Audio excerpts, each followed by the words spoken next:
I'll be there. I ain't rushing that. I'm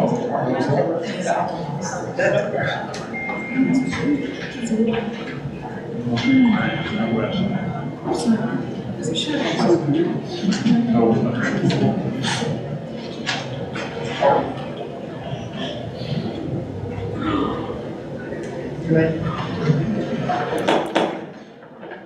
I would like to call August the 1st work session into order. On the agenda is discussion of employee military service.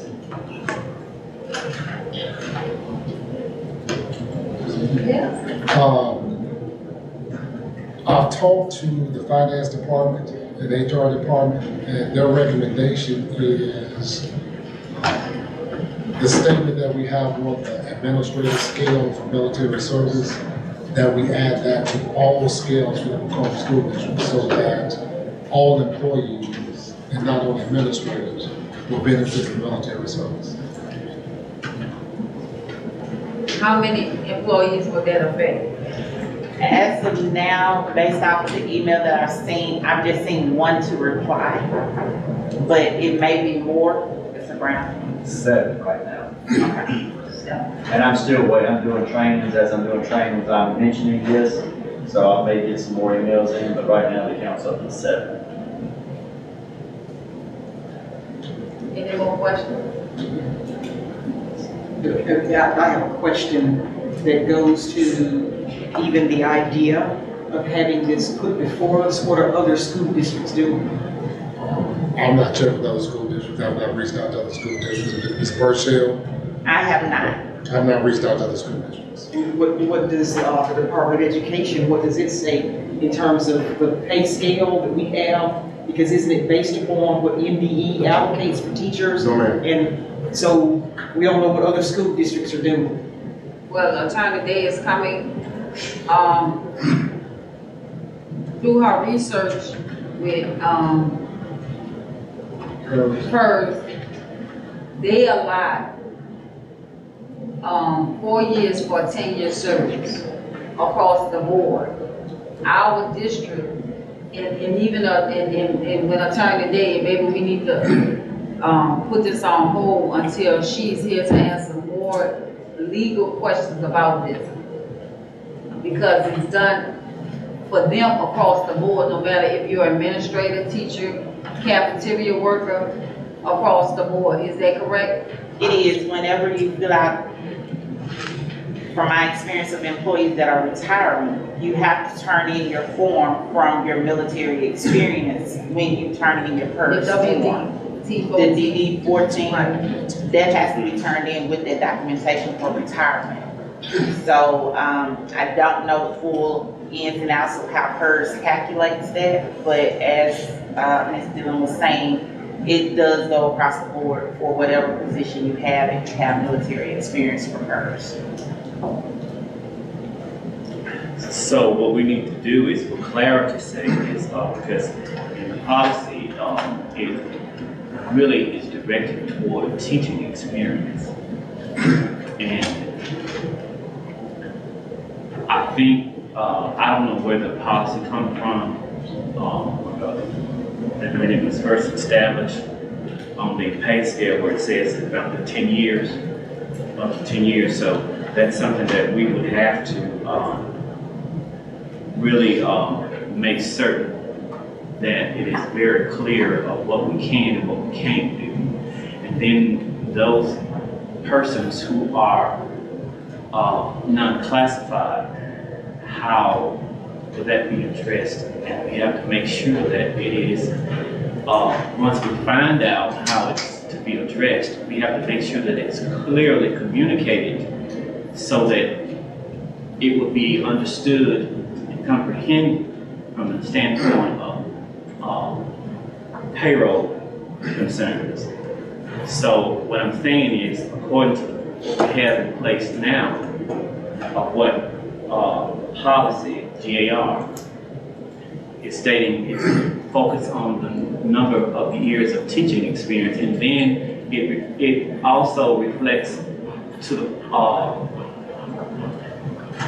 whether or not the persons was, while they were in service, whether they were teaching or whether they were providing, they were just in service, providing service when they were in the armed forces. Yes, one of the policies we have in place now would allow for military service to be counted towards teaching experience or teaching service if they were actually teaching while they were in the service.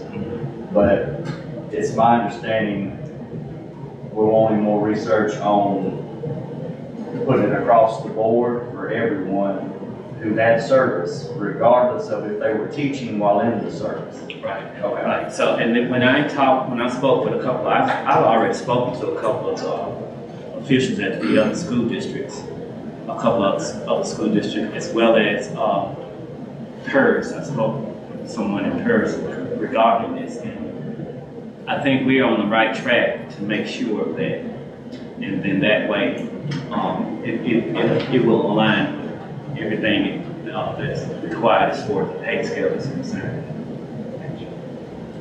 So what we gonna, go ahead, Ms. Lynn. My question was going to be based upon what you're saying, Dr. Burks and Mr. Brown, the history of the policy. In your research, are you saying that other schools have the same policy? And if so, for us, I think on here it says that we adopted this in 2018, and we revised it in 2020, which means we have not visited this in 3 years, and which kind of is beside the point. My point is that do we know where this particular policy comes from, the history of the policy that we have?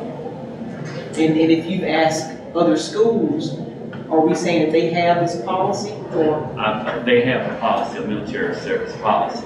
Okay. And what I'm saying is, it doesn't really concerns me at this point where this policy came from, as more so than going forward. And going forward is where we are now and what we need to correct. Because what's in the policy now is not correct and it's not fair. So we need to make it fair and equitable to everybody, is what I'm saying.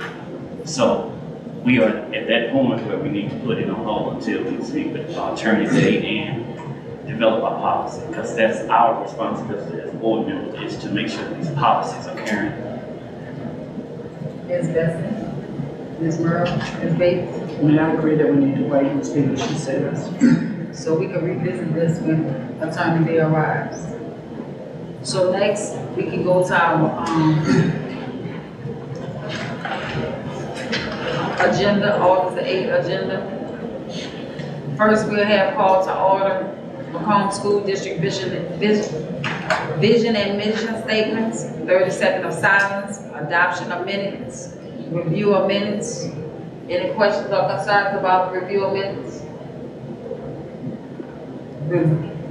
Review and approve of financial statements. Any questions?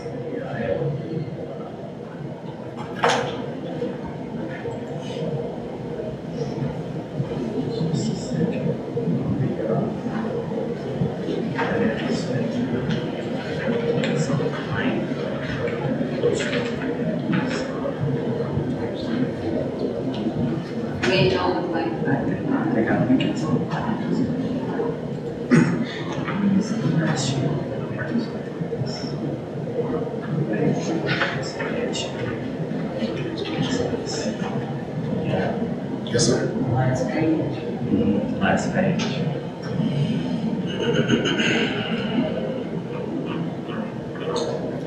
Mr. Bank reconciliation is the last page. Miss Dr. Goodall is pulling it up, but I'm I'm listening. on. It's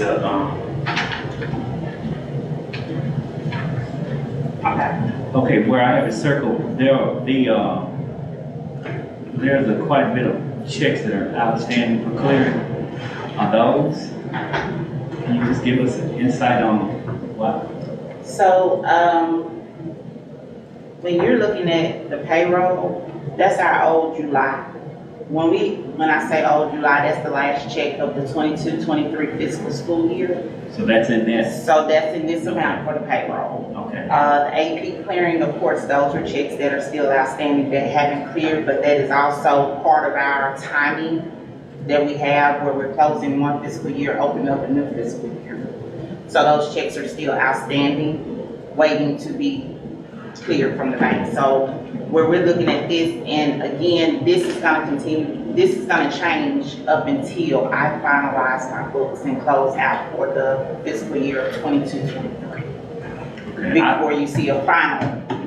My concern was with the vendors that we didn't have a whole lot of outstanding checks, and vendors that had not submitted their checks and payments. Yes, they are submitting properly and in a timely manner, but it's just the fact of the timing between the 2 years still being open that we're trying to get those closed out. Any more questions? Next on the agenda will be the review and approval of claims docket. Any questions or concerns? Yes.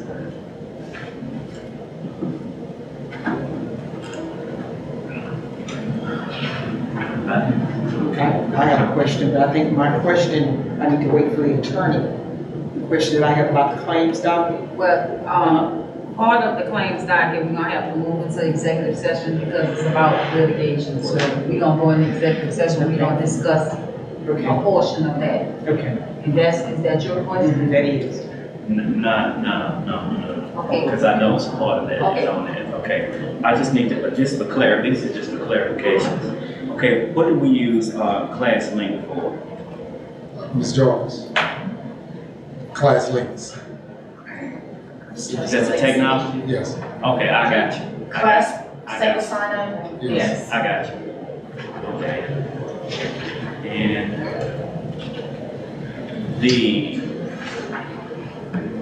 there's the athletic fund on it, page number 3. Talking about the 26.5, Oh, okay, we got it, that's Dragonfly. that is Dragonfly and that is for the ref pay. So as what we had discussed prior, we're gonna upload all the finances for the ref pay. That's what that amount is. Okay, thank you. You're welcome. That satisfies me with that, it's just double work. There is a, on page 4, the, Smith sweeping and lawn, Mm-hmm. okay. When did they start with this?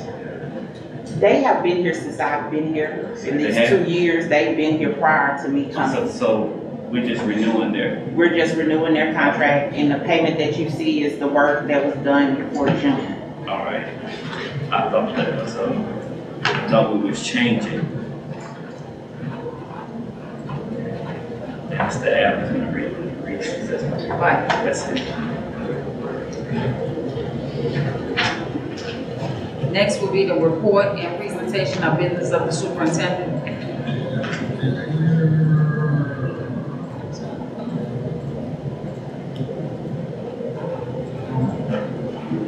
We will be asking the board for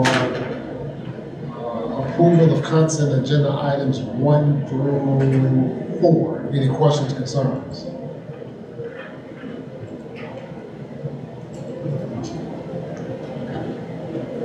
I think I'm trying to understand, remember which one is under, maybe under number 3, the donation. Yes. Of the computer desk and chairs. Yes. How did we come about this? a local realtor called and was in contact with a company in New York that was about to close, and they wanted to donate that furniture, and he thought that it would be a good donation to the school district. And where's the bulk of the furniture gonna be used? We don't know yet, we will ration it out. But right now, it is housed at the B&T. Okay, thanks.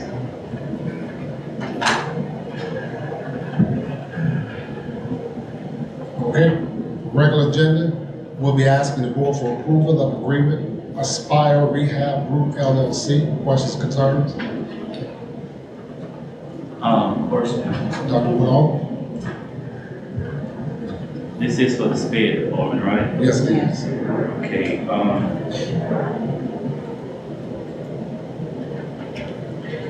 they will also provide transportation. Is it? Transportation. I thought I saw it say that they were, it's one of their services. They usually come into the schools and do the OTPC training, positions. They come into the schools and do the therapy. Okay, so.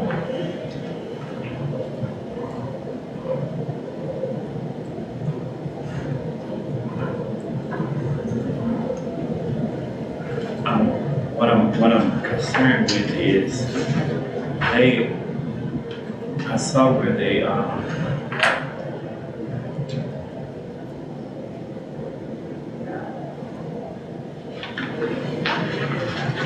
will this be part of the, is this coming from a special project? Grant, or just No. straight out? There are physical therapists and our occupational therapists that serve students each year. Okay, so, If it's on their IEPs, they provide the services.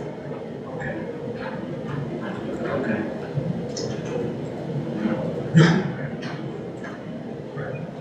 If there are no additional questions, we'll be asking the board for approval of agreement, Bail Protection Services LLC. Questions, concerns? This will be especially for the, games and activities. That is correct. That is And correct. that'll be under the auspices of the AD and the, principals, right? That is correct. And they are, I'm familiar with that company, but what I'm concerned about is making sure that they understand, what our safety procedures are. Will they be working in collaboration with our Yes, sir. Without, district security? yes, sir.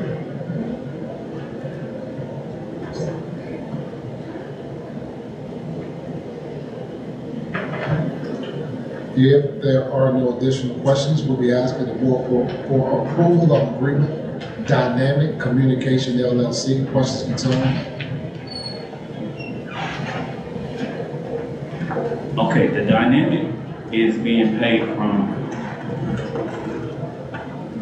which company? That's our speech therapy that we contract out with our private schools. Okay, So we have a part-time speech therapist that goes and serves the children there at Park Lane Camp. okay.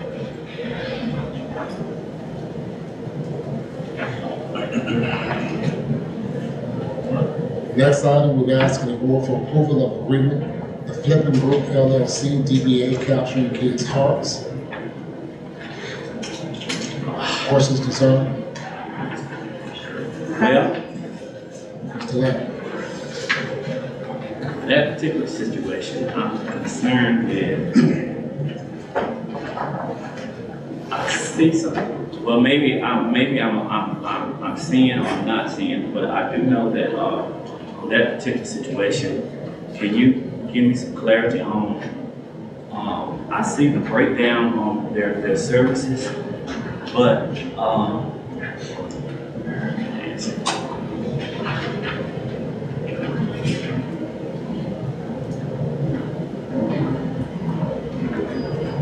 it's supposed to be for the leadership team, right? It's for the leadership team and the process champions. Okay. Now, it says in the fall, they're gonna ask, we're asking for, and they're asking us in the fall for 1 day visit to track, as a traction visit. Right? That's at $12.50. Then we come back in the spring for 3 days for a 1 day campus visit. And they're showing, you're saying 3 days, is that quantity of 3 days? The 3 days. Or $42.50 a day? But when we were back here in the fall, they were asking us, they are charging us $12.50 a day. So, I mean, that kind of sparked my, I don't know what's going on there. Why would the price be different? So when you look at the district premium traction visit, it's what they're doing when they're coming here to visit. So you see here, they're going to equip the district leadership team with the support on just occasions to check in, make sure that everything is being implemented correctly. Now this is a carry-on from last year, where that was our first year of implementing CKH. So when they come in the fall, they're going to make sure that we started the implementation for this year off after we got school going and all those other pieces. When they come back for the campus traction visit, that's when they're going to get their data. They're going to look at all the different schools. What does it look like as far as all the schools implementing CKH? How are the process champions going in and working with those people who are new, those people who may be still struggling? Also, any of the communication that we work with the principals is going to be all that data collection. So it's a lot more involved with the visit when they come in with those 3 days. Yeah, I'm glad you said that, because when we get over here to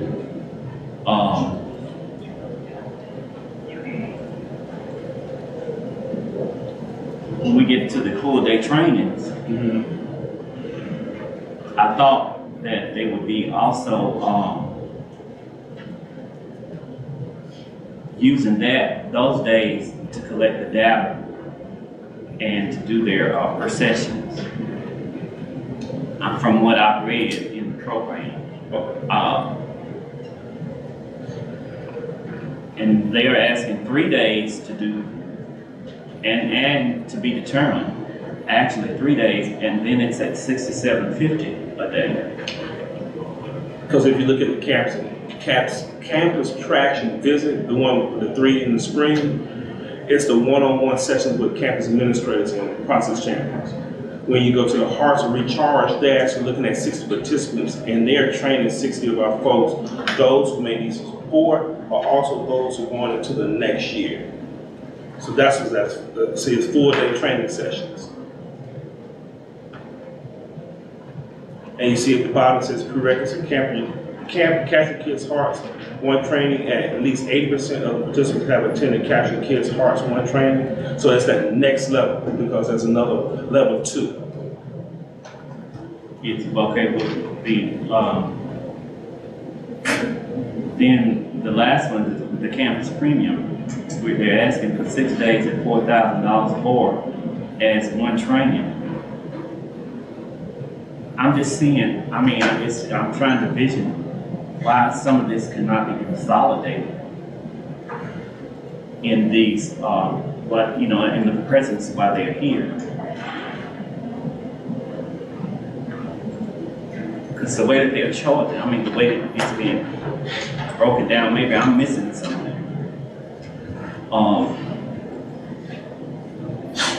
You see where it says CKH Campus Premium, and then it says a campus-specific subscription. So they're going to go and tailor make it to each campus at that point. To each school campus? To each school campus. So after they do the training for all those 60-something people. Now they're gonna go in and help set that up with each principal to go back and make sure that all those pieces are back in as they put in the second wave of CKH. Okay, So to kind of help out, when you look at the RFP from the original RFP from last year, they kind of spell out the whole rollout because rollout's really 3 years. So this is just the second phase of that rollout.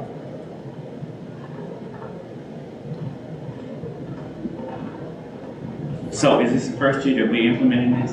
This is the second. Second year. Yes, So, right, so this is what has confused me, because when I look at the first, when it says equip the district leadership with the support to implement, if this is the second year, then they should have already been equipped. That's, And they're asking $6,000 just for that. there's some new admin, Okay. district level, so you gotta train those people. Because although you have process champions, but from the admin standpoint, that's not necessarily the training that they would get.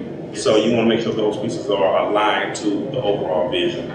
So what you're saying is that every time we get some new admin, they'll have to train them, or we can't train. I thought that it was a process that we wouldn't be able to, They train their own. We don't train their people. but you know why that is, don't you? So they can continue to charge us. But after this piece is over, after the implementation process is over, there's no more additional charges. So once we got it, we got it. We should have at this cost. Yes, sir. So I have a question. So once, to piggyback on what Mr. Burr saying, so once it is over, who will take the realm on training our new administrators? Or people in the building? Like who they are training to take over when they leave? Like who is in place? Well, that's part of the developing the system, so the system can work by itself. So right now, you're training the principals and the admin to learn the system, because this is the second phase of that system. Right. So once you get all that into place, then we should be able to get that on our own. That's why they're phasing out after, I think it's up to 3 years, and after that, then we should be on our own. But that's after that. So it's all about getting the system in place now. Again, this is the second phase of it. I understand, but I think my question is, what if that principal leave? Like who gonna retain the data to train the future? Let me better define my question. Who in the central office is going to be responsible for training others? Because it would need to be a central office administrator to, if you had an area. Right now, it's me. Okay, all right. Okay. That's my question. We'll be asking the board for approval of agreement Florissant Plus LLC. Questions, concerns?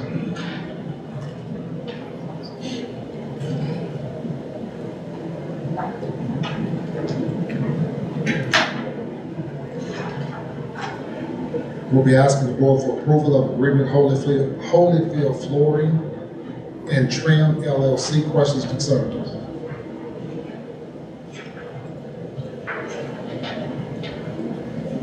We'll be asking the board for approval of agreement Smith Sweeping and Lawn Services Incorporated. Questions, concerns? Of course, I guess this would have to go to, Ms. Bashir? So, wait, and I'll save time. I can just go directly to what I'm. Okay. Right now, according to the contract, it is saying that they charge us $4,655 to cut off campuses. okay, Right, monthly. okay, That's correct. From what it says here. For a total of $148,960. And they will maintain the flower beds at all the locations that have flower beds for $27,940 per year.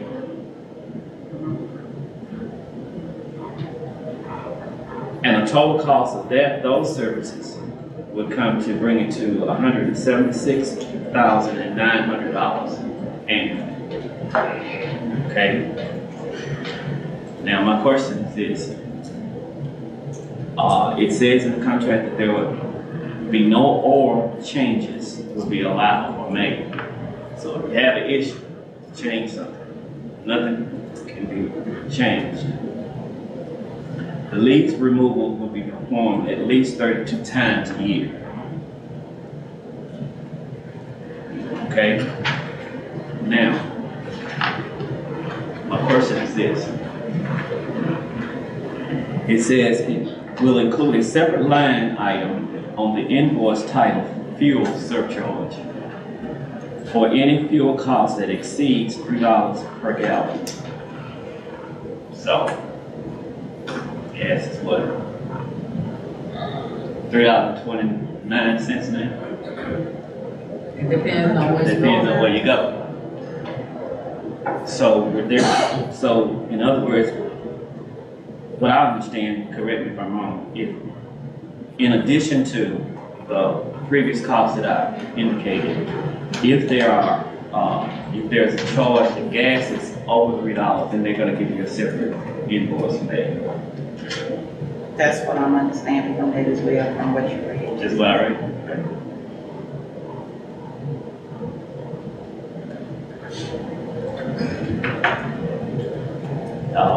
Y'all get that? So in addition to it being $100, in addition to it being $176,000, they're gonna come back and charge us for gasoline. But are they gonna charge in lieu of what's over $3 a gallon? Right. And we don't know what that total will be, so we're at their mercy.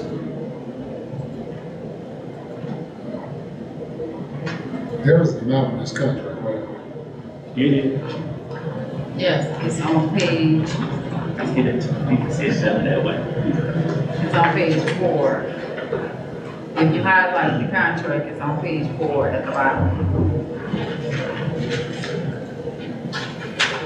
And they did respond to RFP, correct? They responded to the RFP, we went through the bid process, and, based off of the tally sheets from that bid process, that was the individual that received the bid.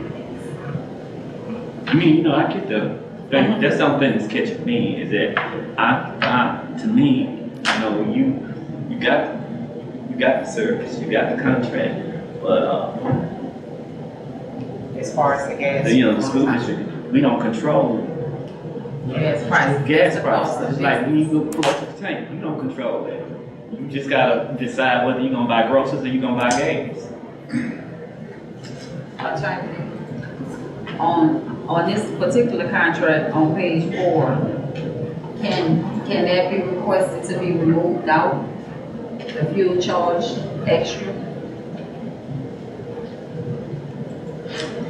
I mean, we can request that it be removed, or we can request that we cap it at a certain amount, so that you'll know Right. what That's- you're actually going to Do spend. y'all feel comfortable with that? That's what So I'm getting at, is that we cap it.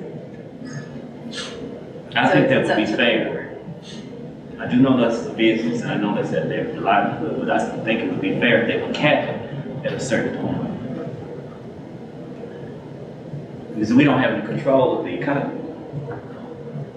So we can follow up with this vendor to see if they're willing to provide a maximum Ms. price Burchell, Ms. for gasoline. Good. Have we gotten a separate bill in the past for fuel? I have not seen a separate bill in the past. It's just been a monthly bill for the services that they. And it's been, It's probably, Mrs. Burns, it's probably doing that now because of the way that the gas is fluctuating. that was fluctuating last year. I will definitely pull some POs from previous payments that we've done with the vendor to see if we were charged any fuel surcharges, and I will also speak with Ms. Nash and talk to her.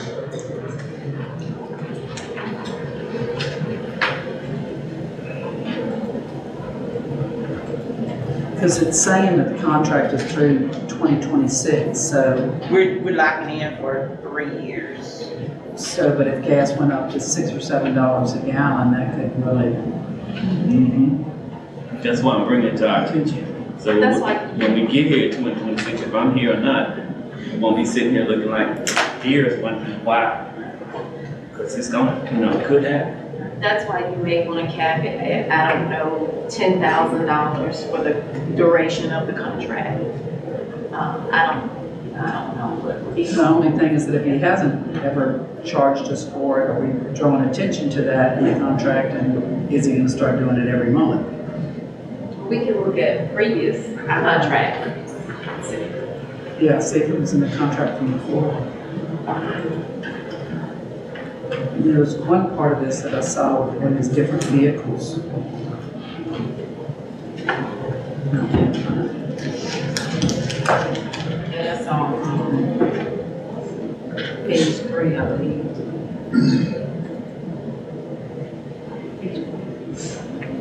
In his contract. It's on page 8 of his contract.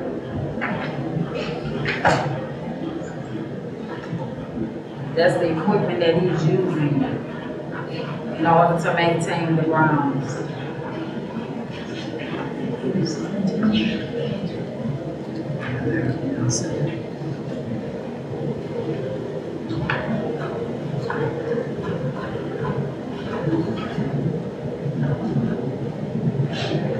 I definitely think it would be worth looking at the past invoices just to see if he's ever charged it.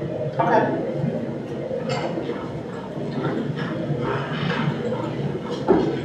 If there are no additional questions, we'll be asking the board for approval of memorandum of understanding, Southwest Mississippi Community College. Questions, concerns?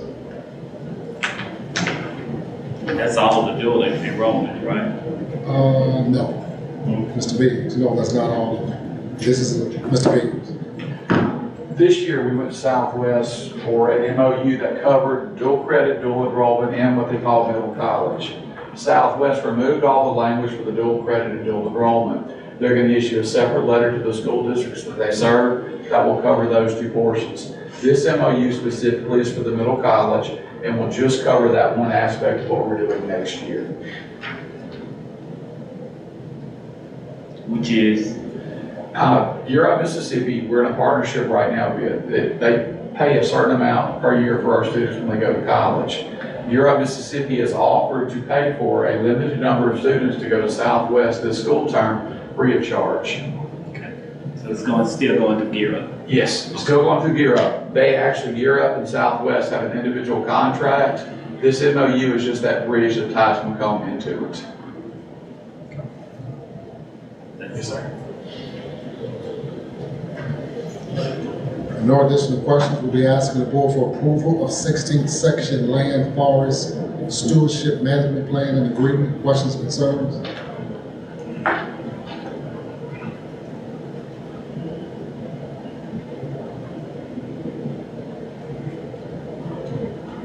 We'll be asking the board for approval to accept 2 requests for proposals, online academic software products, school year 2023-2024. Questions, concerns? The online,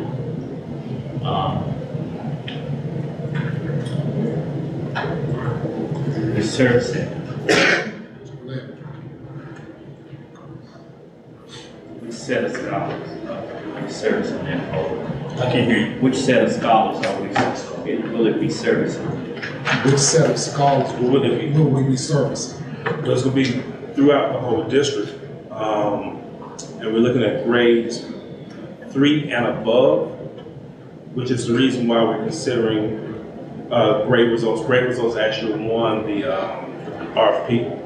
And I have Mr. Chris Lee here if you would like to ask any additional questions, but it's really gonna be from 3 above. So this is the grade result, is what you're saying? Okay, that's what confused me, because I'm familiar with grade results. Okay. It's a good program, but, now.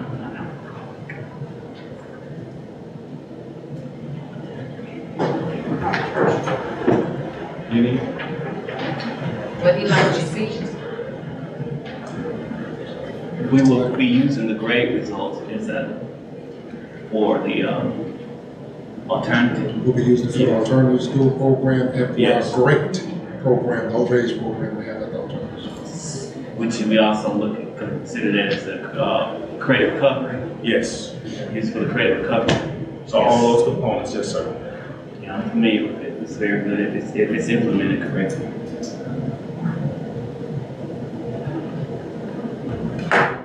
You don't have Do you have any I questions? mean, he can, let him Do you speak. want to If you say have anything, him to come, Mr. Lee? don't just have him come for nothing. Well, I just wanna I'm make sure- here to ask It's your that. Yes, sir. permission. Yes, sir. We look forward to partnering with Macomb. Great results as we're looking today, we've served about 100,000 middle and high schoolers across the state of Mississippi. So we've grown really, really rapidly. And just trying to identify those kids that are kind of falling through the cracks in the city, that are getting older in age, under in credit, trying to get them back there so they can graduate, which will help your graduation numbers, which will improve your school improvement numbers, which will help all you guys. And it's also going to provide, as part of it, we're going to provide a community piece in there too. So parents of kids that don't have a high school diploma, don't have a skill, wherever it is, we're going to offer it to the community as well. So it'll be free of charge or be included in what you do. Okay. So I've used great results. Oh, good. Okay. So I'm interested to know what has it advanced to, what status it has. Because I use it for credit recovery. Okay. But my question is this, so what are you're saying that you've added the community piece, so those parents who have scholars who need additional help at home and remediation at home will be able to use it. Absolutely. And you know, a lot of these kids, this will be the first time anybody in their family graduates or gets to walk across that stage. Why not let their older brothers or their uncles or their moms or dads or whatever it is, let them go get their high school diploma as well. Just to help them get a higher paying job as they move forward. Like, we've got about 7,000 different skill certificates out there too. So pretty much anything that they want to do in the state of Mississippi, we've got covered. Okay. Also working with you guys, I know we went with to Southwest as well, trying to be a partner in the dual credit CTE piece, providing those instructors for those students. Okay, does it have virtual parts to it? Absolutely. If the person is, what about homeschooling? Homeschool is a great, I would suggest using it there. So homeschool is what happens there is they go home and there's not a lot of bandwidth to help them. Okay, every one of those students are going to have a Mississippi certified instructor 24/7, so they can access them anywhere, anytime. But it's a great use for home. We've got a lot of districts that bring in homeschool students that aren't connected to the school district. That allows them to be connected to the school district, which creates an AEP dollars. So is this something that if a child is expelled, they can utilize so they don't get Yes, behind? ma'am. I mean, even though they're out of your schools, they don't need to be out of education because we know it's about a 2-year sentence. 1 year they're out, and it takes them a year to catch up. Most don't catch up, and that's kind of who's on your dropout list. So when that student's expelled, even though they're not in your school, okay, we'll keep them on pace to where when they come back, they'll be ready. You know, to have that. So, which means that it's something that we can probably add to our policy on those students who are expelled. They can be a part of their prerequisite of coming back, as to have them on track to do something rather than just sitting out waiting to come back. That's the reason why I'm asking about the community. We graduate over the last 18 years, we've graduated 94% of our kids.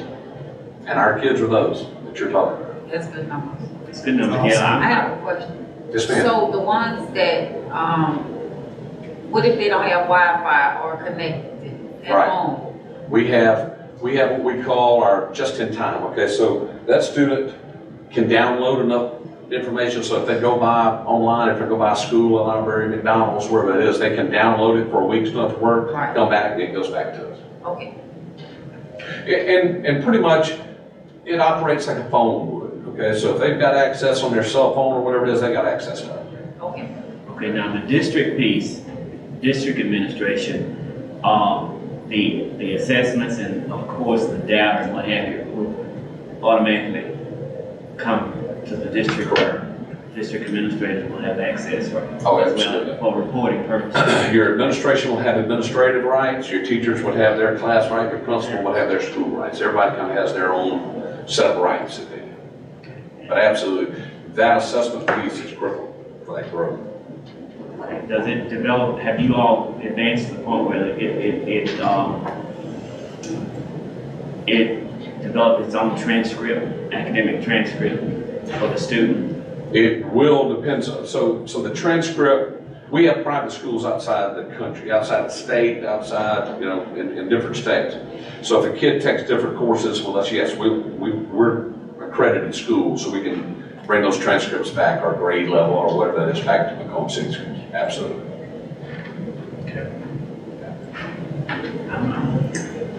Good. So, my question, I guess, is for the superintendent. If we're saying that we're reaching out to the community, to offer this to parents in the community, how do we plan to advertise that? How do we plan to put the word out there? Once the board approves this, then we will work with great results and our team of developing a communication strategy. We've got a team that will help school district with your PR. We go through the news, we go through the radio. We've got multiple avenues of media. But those town meetings really work well. I've got 2 team members that come in and we'll provide like food for them, drinks, whatever, because we'll do it after work, 5:30 or 6. Provide them hamburgers, hot dogs, that kind of stuff, and we'll have a little media set up. And we educate them on what's available to them. I know we did that. We were talking to the administrative staff. We did that in Vicksburg last year. The first day we had 371. The next morning we had 371 sign up. Really exciting.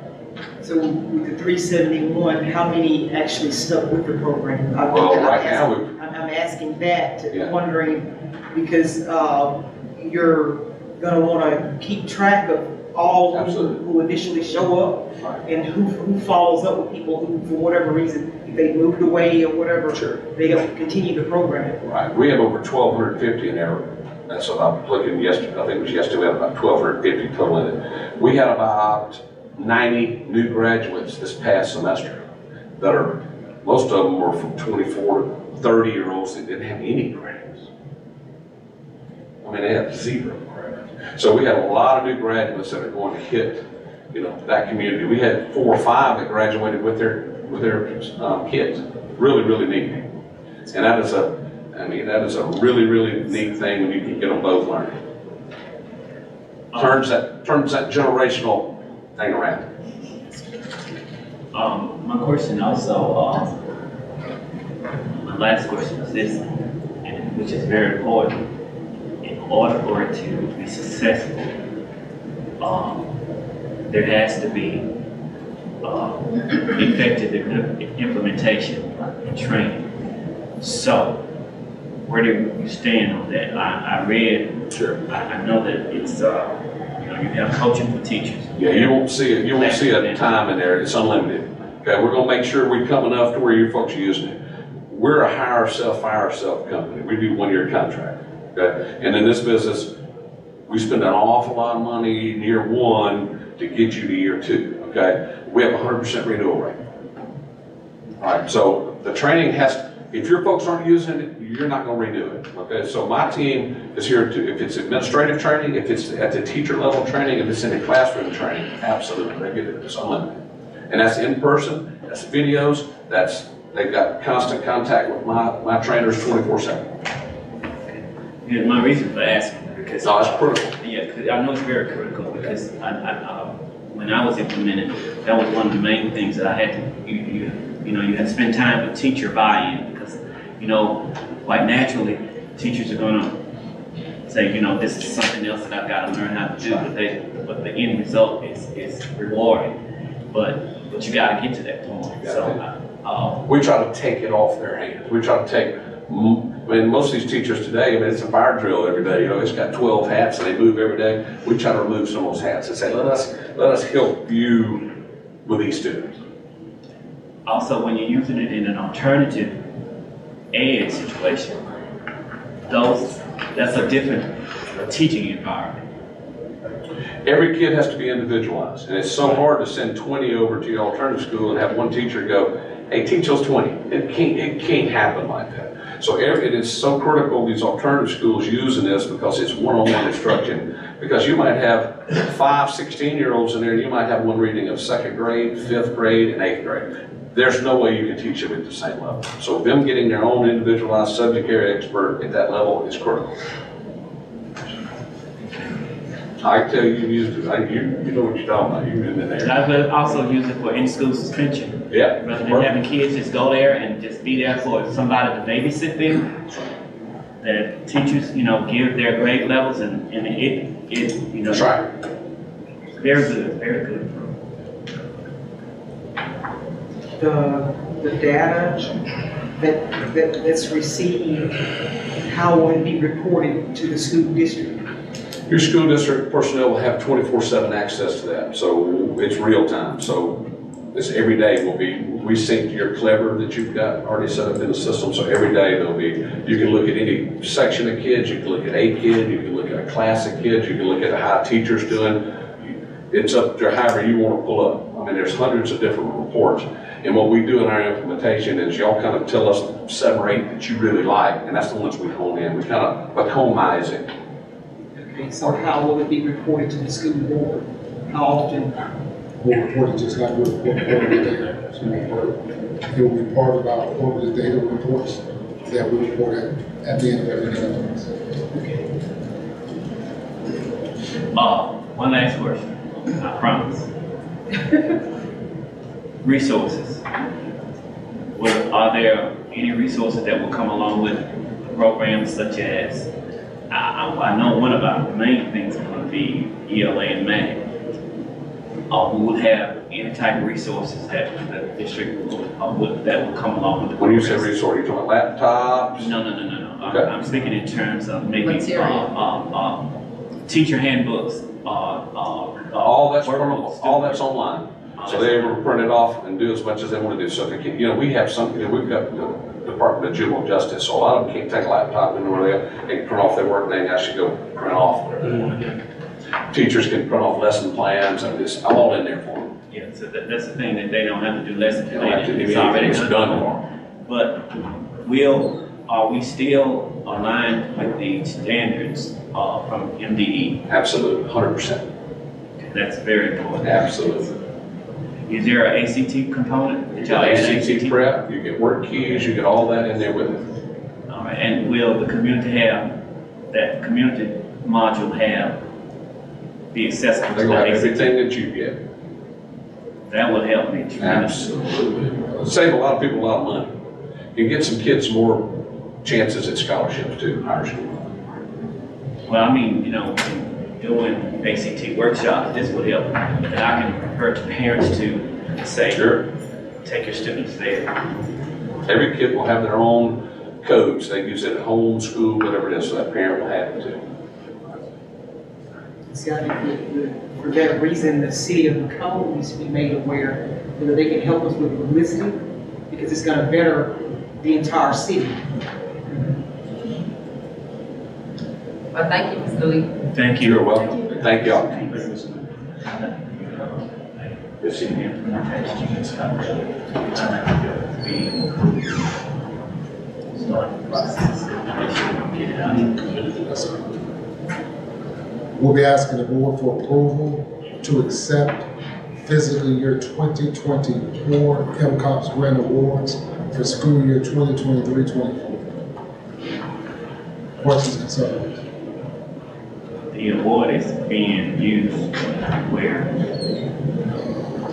Ms. Burchell, we talked about that today. In conversation, with Chief Gatlin and Dr. Ellis, we're trying to make sure that we're using the guidelines of what that is issued to us for. Now, I know it does say salaries on there. However, to my understanding, when it was put in, it was not request for salaries, but more so to help us with the cameras that's needed for security and making sure that they have the equipment and supplies that are needed to run their department. But we're still doing research on that to see, make sure that we're within all guidelines of that grant before we just push forward in using those. Well, when I was looking at the grant, I saw that in the descriptor, there was nothing in the description. So that's the reason I'm asking. As had we decided, I At felt. this point, point, the main things that we're looking at are the security cameras to make sure that we have the safety concern taken care of.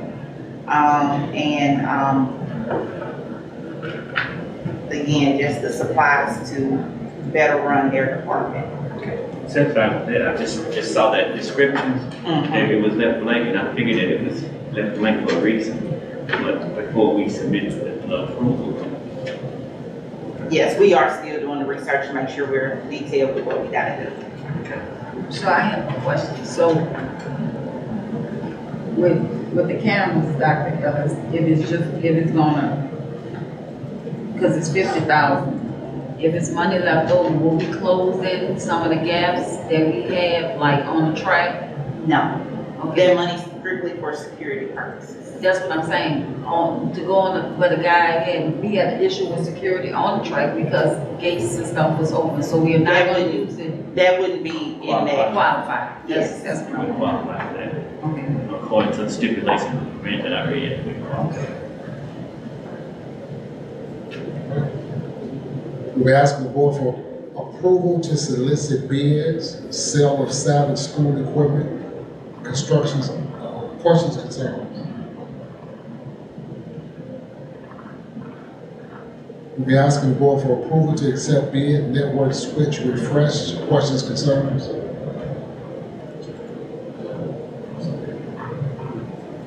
We'll be asking the board for approval of CTE expert citizen license, health science, questions, concerns.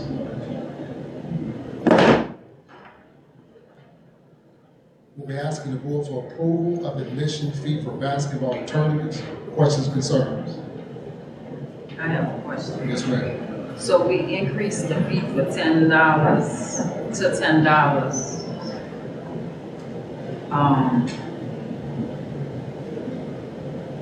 Because, is there a reason? Mr. Lumpkin? Good evening, everyone. Good evening. Per MHSAA, the playoffs, they're gonna start charging $10 for each ticket. So, this atmosphere that we're gonna have with the multiple teams that are coming in, we're gonna give each individual a wristband, and they'll be able to come in, out for the $10 price. They won't have to repay to come back in. So they'll be able to see every basketball game for that $10 price. Thank you, sir. Yes, sir. We'll be asking the board for approval of budget certification, questions, concerns. One concern, Ms. Rochelle? the,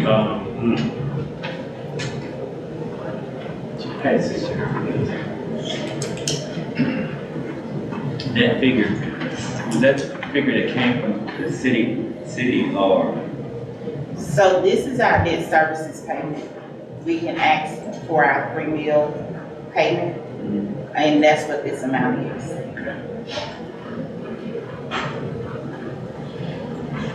We'll be asking the board for approval to accept proposal, my brother's keeper and my sister's keeper, questions, concerns. I have a question. Yes, ma'am. According to the proposal, it's for 20 girls and 20 boys. Yes, ma'am. But before we consider, have we found to see if we would have enough participants in the program? Like, have we asked the kids, have we done that part? No, we've not yet because the proposal has not been accepted by the board. So once this proposal is accepted, we will begin to work with the junior high school principal to identify these scholars. If there are not that many scholars, then this price can go down if we don't have that many scholars. Because somewhere in the proposal, on that addendum, it lists, what they're going to do per scholar, it may be X number of dollars per scholar. So if we don't have those scholars, then it will be based upon the number of students that are school. What is the difference between capturing kids' hearts and my brother's keeper? My brother's keeper is capturing kids' hearts is a social emotional learning piece where we focus on capturing the hearts of all students. There are specific skill sets that they can utilize This program is going to focus specifically on fraternal and sorority atmospheres with kids. There is, if you look at the proposal, there is also a financial literacy piece that they will be doing as well. So this specifically targets certain groups of children. Capturing Kids' Hearts is for every child in the school district, not only the child, it is also for the adults in the school district. But this will be specifically for a small group of students who meet certain criteria.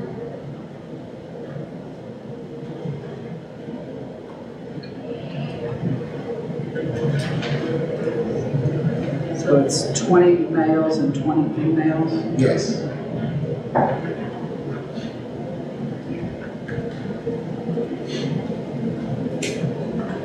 What I understand, this is to get the program underway over a period of time when it's fully understood what takes place, then you can increase your number of students, from what I understand. Is that correct, Dr. Ellis? He did communicate that to me. If we as a school district decide to increase the number of students, then you can certainly do that.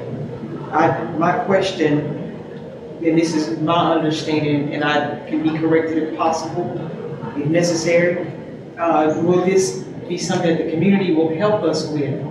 As far as when we talk about it being similar to what fraternities and sororities put forth, well then are we going to partner with fraternities and sororities or people in the community who volunteer to help us implement the program? There is a community-based piece. Okay. When I spoke to them, once it's approved, we will collaborate with them on how we begin to get the community involved with my brother's kid and my sister's kid.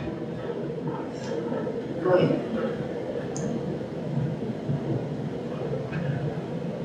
Okay, you said there is a community piece, right? Yes. And that is that the piece that we do for the 8,000. Because the reason I'm asking that is, and I know y'all get frustrated with me when I ask some of these things, but when I look at proposals, I'm looking at, first thing I'm going to look for is duplications of service and duplication of charges. And having been there and done that myself, I focus on what can be done at the best possible point when it comes to helping our scholars from the standpoint of the most inexpensive way. And I do know that, we are living in a time now of everything is sky high and every services is sky high. But when you present a proposal such as this, and when I look at phase 1 and I look at phase 3, both phases are 13,000. Which some of those services can be consolidated in one of those phases. What I would suggest is that if there are any services that you think can be consolidated, please let us know what those services are, and we will communicate that to the group to see if those services can be combined. And so we would have to have a conversation with them. If there's a concern about duplication of services, please let us know what that is. We'll communicate that to this group to see if those are truly duplication of services or if they are separate pieces. Well, I'll tell you one thing. Yes, sir. Look at the evaluation process. As a company, and you're coming in to do what they say that they're coming in to do, which I think is a good program, and I think that if it's implemented correctly in our district, that it's going to be a good thing. As long as we have the participation of the student, as long as we have the participation of the community, and we have community liaisons who are going to be great mentors for our youth, okay? Now, as a result, that being said, as a company, I would want to be successful if my proposal had been accepted. Correct? That's the whole thing. Now, as a part of that, being successful, you have to maintain a certain rapport of evaluations to know whether or not you are effective or ineffective. And when I look here and I see that they're charging $5,000 just to do their evaluation. Right. When they are doing quarterly reports, they're doing annual reports and results and findings and presenting those results and findings. And as a consultant myself, I would want to be able to come in and make that a part of my total package that, hey, I was successful here so that you will give me a contract for the next time go around. But to say you're gonna charge me $5,000 to run reports and present those reports to me, then I come on down and you say, I understand travels and accommodations. And when I look at the travel and accommodations on the proposal, all right, training and orientation. I'm charging you for travel and accommodation, but I'm also training you with training and orientation of $13,000. So in fact, I'm charging you $20,000 for training and orientation. I just earmarked it a different way. So maybe it's me, I'm oversighting something, but I'm just saying this is something for a discussion piece when we talk. Well, my question is the participant, because everything in this program is volunteer based. So for me, we need to see how many kids are interested in the program itself before we move forward. Because if we have 5 kids want to participate, $80,000 is too much money for 5 kids. So we need to see the need or the want for the kids or the children. And then once we do that, we also have to find people to mentor them that's going to be consistent. We cannot shell out this type of money and not make sure that all components is on the table. So I suggest that we first find out if the community as a whole, will we have the participant to mentor them, because all this company basically is doing is giving us a handbook on how to mentor the kids based on their program. But do we have the kids that want to participate? It's like a sign-up sheet, like football or basketball. How many kids will be interested in the program? I don't know how many kids will be interested in the program, but based upon the population that we serve, I think that if I was guessing, I think that we would have the population that they target. Those are my thoughts. I can't tell you that's absolute, but I think that we'll find 20 males and 20 females. That's great. That's great. That would be a good thing. It'd be a great thing. But my question, Mentors one-on-one? I think it's a group. It is group mentors. This is a workshop setting. It's groups, I think, what I read in the program. Workshop setting. But my thing here is, say for instance, if you don't, just in the case if you don't, and we have the results, say 10 girls and 10 boys. Okay, so will that reduce some of these frivolous fees that they're? We will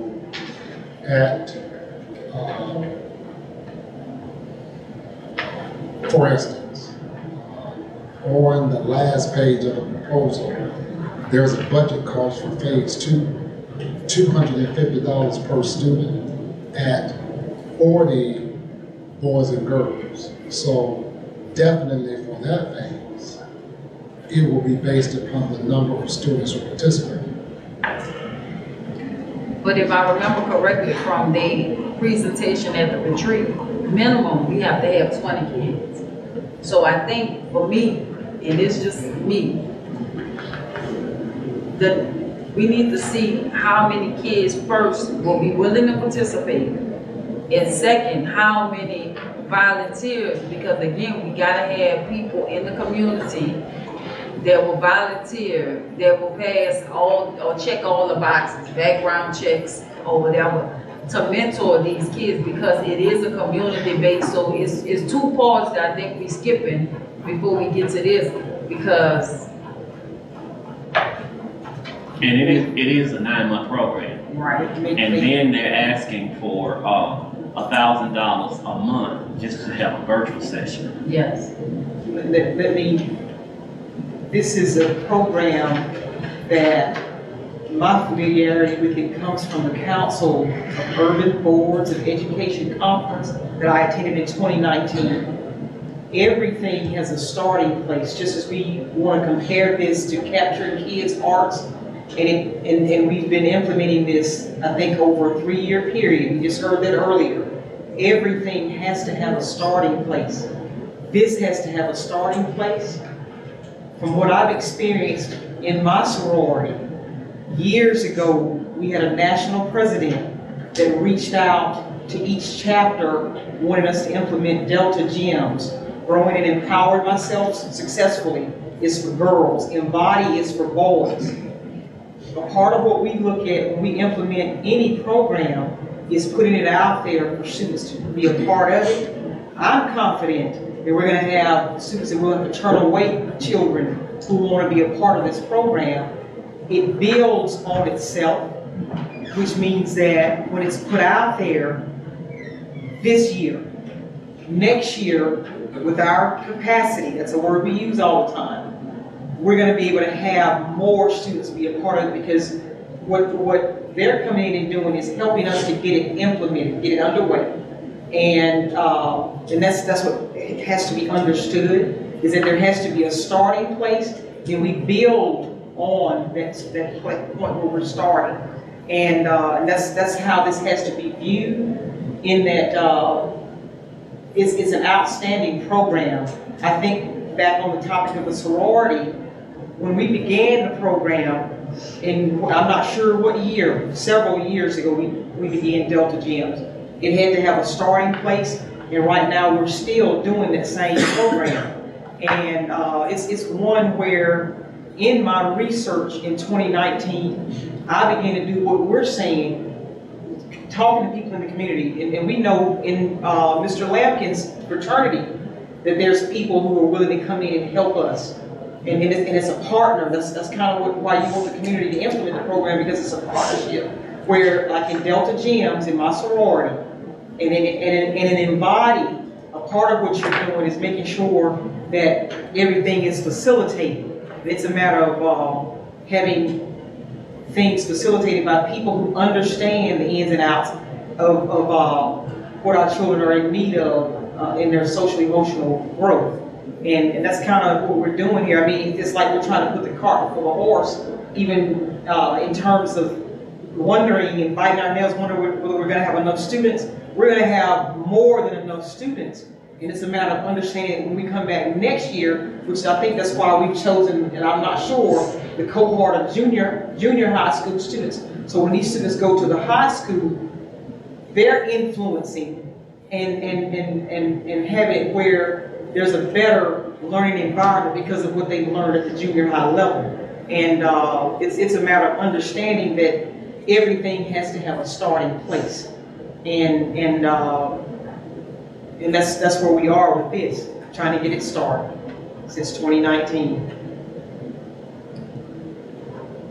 For me, I don't have a problem with the program itself. I have a problem with the $80,000 for the program, and we don't have a concrete and say, hey, we got 20 kids or 40 kids and not 5 kids that are interested in the program. That's my concern. And I'm also concerned, like Mr. Burke said, some of the fees seem to be repetitive.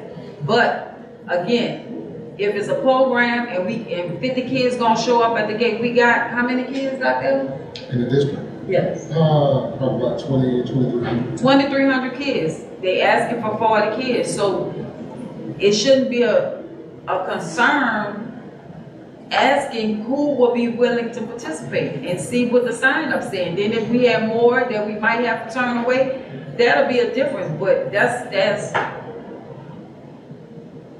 my concern, to make sure the need and want is there, because And that can, because that was one of the things that, in my conversations with the people who want to implement this, is actually rolling it out to the community and having the community understand what it is that we're doing. And I'm guessing that this is what the school district would actually do, because I think for myself, and here's what I look at is being able to judge whether or not something is going to work for our students. And that's where I am with this, is knowing that it's going to work. And we can not do it, and I don't think it's the point that it's not gonna work, and I think it's more so that we just wanna make sure that, that we're gonna have the funds to take care of it. We're gonna also have participation if that's necessary. That's my concern, make sure we have the participation. So he says that he's going to have that participation board. So let's give him that opportunity. But the board needs to, in order for him to do that, the board has to approve the proposal. So, well, can I suggest something? Part of what we encounter in the sorority is that we're a 5-county organization, and you're trying to draw students who don't have a driver's license, they don't have a car, to come to a central place so we can present things to them. That's not an issue for Macomb School District. They're going to be on our campus every day by bus or however they get here. So that's a part of the issue when you're drawing students from who don't have transportation of their own. there again, he's going to have that participation. As I indicated, I can't tell you that I'm 100% sure that we will have 20 boys and 20 girls. I think that we will have 20 girls and 20 boys, but I can't say that because we're dealing with junior high school children. And so I don't want the record to reflect that I said that we will have 20 girls and 20 boys. Well, it may be going in, Dr. Ellis, it may be going in to help you. It may be going in when we first implemented that if we don't get, say we get 20 girls junior high and we only get, say, 15 boys, that we may pull some ninth graders, to make that number. So, I mean, there's a way to work it. And I'm sure that we have staff at the schools who also are, instrumental in encouraging positivity for them. Stop me, am I wrong for what I'm saying? Because I think, what is wrong with asking them, do they want to participate? Would you be interested in a program like a sorority or fraternity? Would you be interested?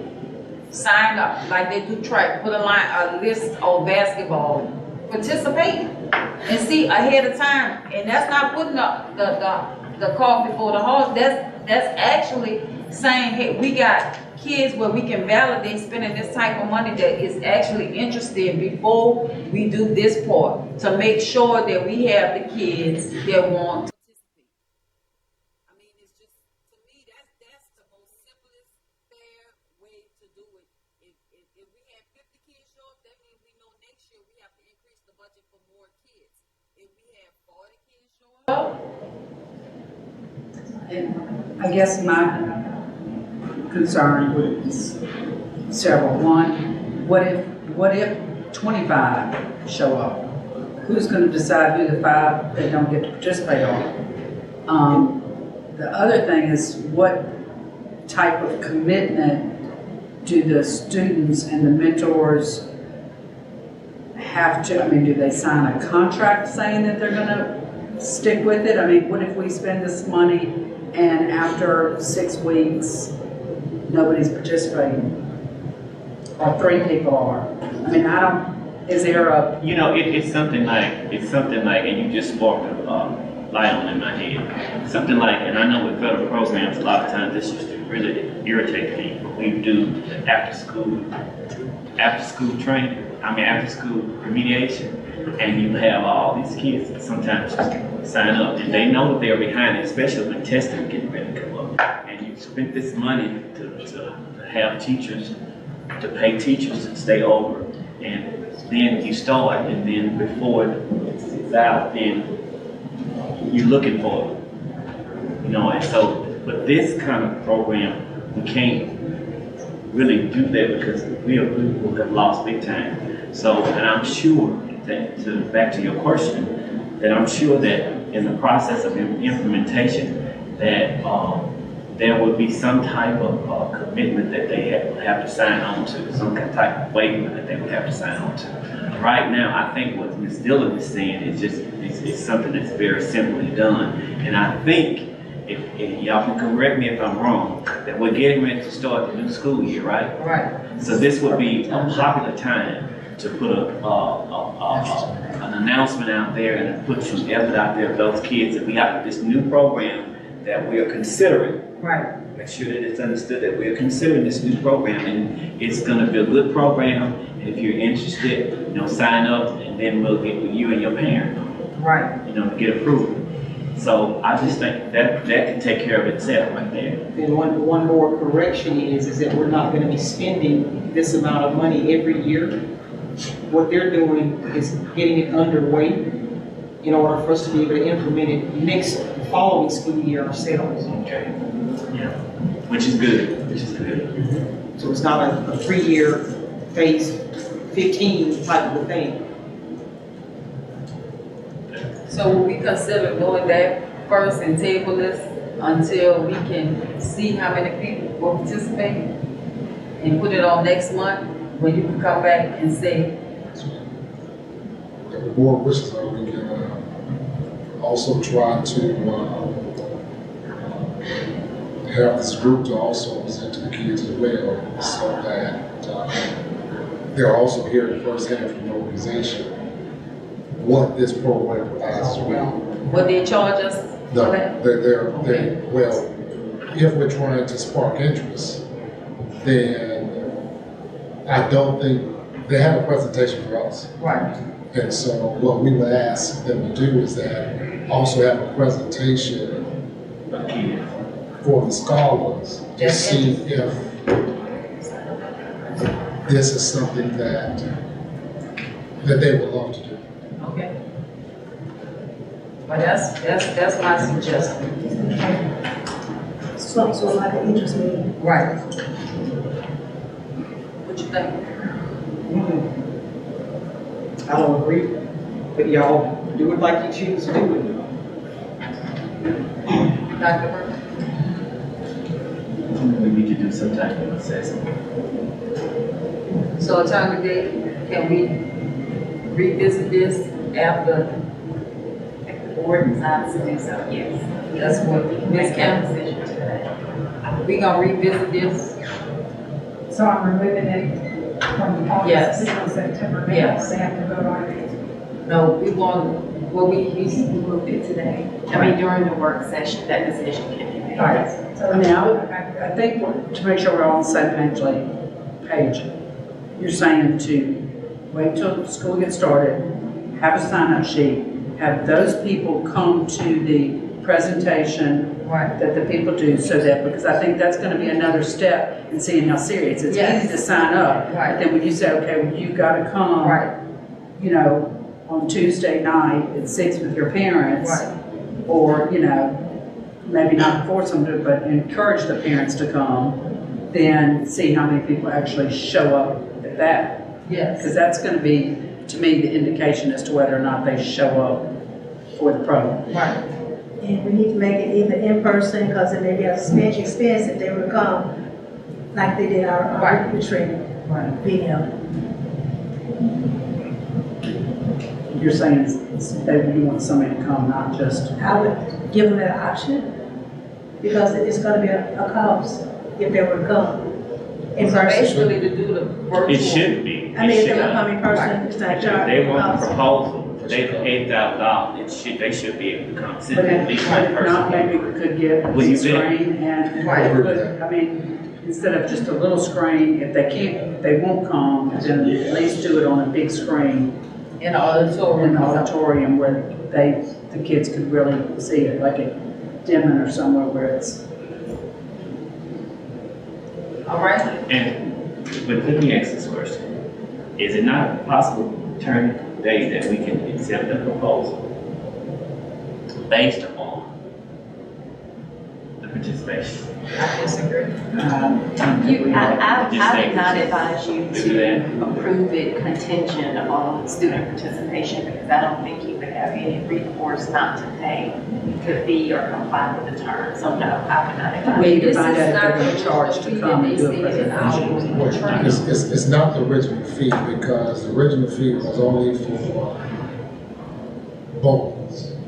And our concern was that we did not only want a program for bowlers, that was not also targeting females. Right. And so they came back with the new proposal, which is this price, to also include females. But still, the price is triple, because the original price, if memory serves me correctly, at our retreat was $26,000. This is $72,000, plus an additional $10,000. So that's $82,000. Well, and I don't remember. It was, I think it was $26,000. I'm just, and I know, I mean, I'm not disagreeing with the program, but are we duplicating also Boys and Girls Club? No, Mm-mm. no. Boys and Girls Club, this does not have the type of strategic, this one has, planned curriculum.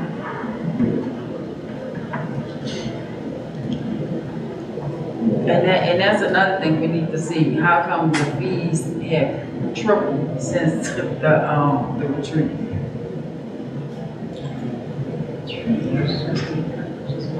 If there are no additional questions, we'll be asking the board for approval of FY 2023-2024 IDEA Part B and preschool application. Questions, concerns?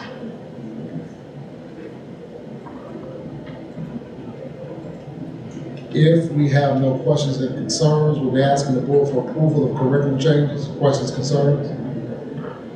And this will be for Denman and Higgins. Yes, sir. So we don't have any,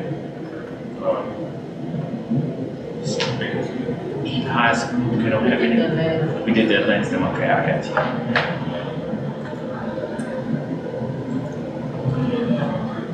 We'll be asking the board for approval, non-approval of out-of-district transfers. Questions, concerns?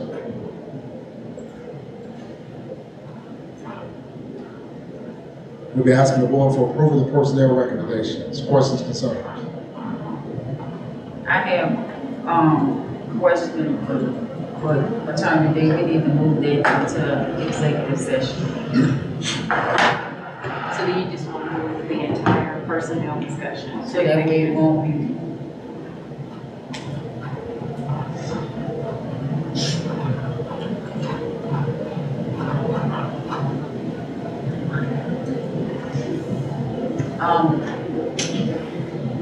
Ms. Kemp, we need a motion to make a determination whether or not to go into executive session. I move that we have a closed determination upon the issue of whether or not to enter into executive session. Second motion. I have a motion and a second whether or not to enter into executive session. Any questions? All in favor? Aye. Opposed?